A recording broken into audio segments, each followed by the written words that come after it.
Deixa o pai jogar de novo, olha lá. Pega lá. Eu estou anabolizando durante a carreira de fisiculturista. Olha só essas fotos. Hoje, ele disse que não usa mais.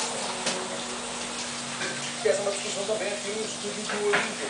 Discussão com os convidados especiais, gente que realmente trabalha com gente que assume que usa o anabolizante ou não. A gente vai conversar sobre isso com os nossos convidados aqui no estúdio. Tem gente que também depois de tomar porque é médico e doutor. Vem cá, que vai. Vem cá, Nina. Muito bom, professor. Nina. Nina. Dá aqui pro pai jogar pra você. Muita gente usa, especialmente muita gente que frequenta academia e que tem o objetivo de estar com o corpo perfeito. E tem muitos atletas profissionais que trabalham com isso, mas gente comum que usa isso no dia a dia. Quais são as consequências para o corpo de quem usa?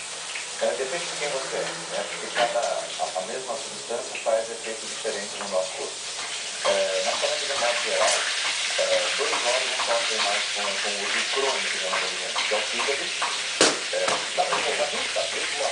Que é o fígado, e tudo que a gente corta entra pelo intestino e vai para o fígado. Então, Que coisa linda, que coisa linda. Buscando a bolinha pra filmar. o intervalo demora um pouco mais para fazer mal.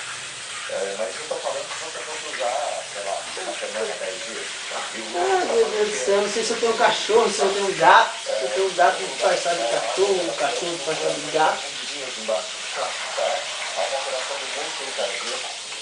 Você pode ter uma insuficiência cardíaca, você pode ter arritmias, morte súbita por uso crônico.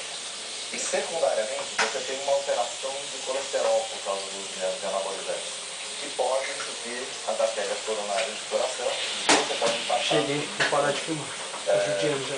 Ao contrário do que pode ter acontecido com o Netinho, a tendência é de aumentar